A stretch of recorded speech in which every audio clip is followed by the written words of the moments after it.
14 సీట్లు గెలవాలని కాంగ్రెస్ పార్టీ, 10-12 సీట్లలా కాషాయం జెండా ఎగిరేయాలని బీజేపీ, మేమేమన్నా తక్కువనా మాకు కూడా 12 సీట్లు కావాలని కారు పార్టీ. 3 పార్టీలు తగ్గ ఫరు కొట్లాడుతున్నాయి. గులాబీ బస్సు యాత్రతోని పబ్లిక్ లో పోతుంటే ఢిల్లీకెళ్లి పెద్ద లీడర్లను పిలుచుకుంటున్నాయి బీజేపీ కాంగ్రెస్ పార్టీలు. ఇవాళ ఎవరెవరు వచ్చిండ్రో ఏం మాట్లాడినరో అరుచుకుందాం పాండ్రి.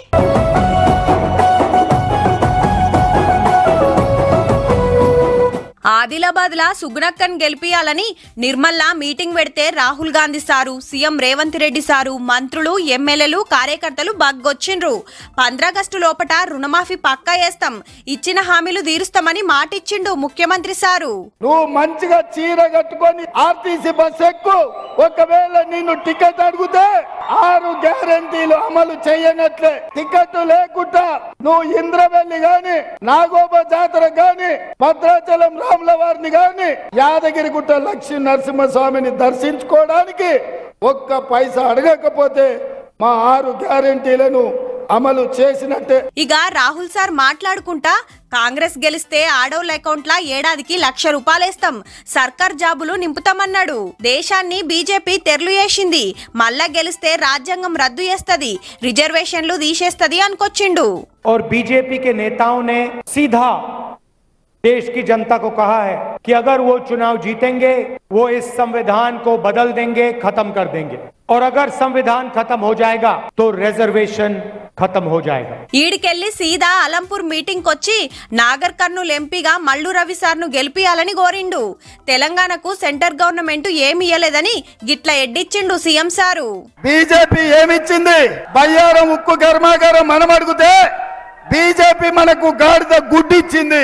రైల్వే కోచ్ ఫ్యాక్టరీ మనం అడిగితే బీజేపీ మనకు గాడిద గుడ్డిచ్చింది. పాలమూరు రంగారెడ్డి ఎత్తిపోతకల జాతీయ ప్రాజెక్ట్ అడిగితే బీజేపీ మనకు గాడిద గుడ్డిచ్చింది. కాంగ్రెస్ సర్కార్ రాగానే కులగణన వేస్తాం, ఉపాధి కూలి 400కు పెంచుతాం, రిజర్వేషన్ల 50% లిమిట్ ఎత్తేస్తామన్నాడు రాహుల్ సారు. మోడీ గవర్నమెంట్ పెద్ద పెద్దోళ్లకు 16 లక్షల కోట్ల రుణమాఫీ చేసిండని గరమైండు. जो भी नरेंद्र मोदी जी ने पिछले 10 साल में किया, 22 लोगों के लिए किया. अदानी जैसे अरबपतियों का उन्होंने लाखों करोड़ रुपए कर्जा माफ किया. देश के सारे एयरपोर्ट, सारे पोर्ट्स, इंफ्रास्ट्रक्चर, डिफेंस इंडस्ट्री सारी की सारी इन्होंने एक व्यक्ति को पकड़ा दी. और किसानों का, मजदूरों का ये कभी कर्जा नहीं माफ करते.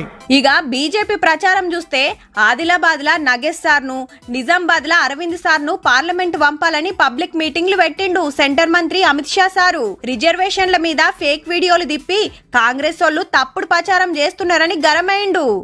कांग्रेस पार्टी झूठ के आधार पर चुनाव लड़ने वाली पार्टी. मेरा झूठा वीडियो तेलंगाना के मुख्यमंत्री ने भी फॉरवर्ड किया. ముస్లింలకు రిజర్వేషన్లు ఇయ్యము, ఎస్సీ ఎస్టీ ఓబీసీ రిజర్వేషన్లు పక్కా అమలు చేస్తామన్నాడు. जब तक देश की संसद में एक भी भाजपा का सांसद है, आदिवासी, दलित और ओबीसी का आरक्षण हम समाप्त नहीं होने देंगे, नहीं होने. इतने कम समय में कांग्रेस पार्टी ने ये तेलंगाना को కాంగ్రెస్ కా ఏటీఎం బనా.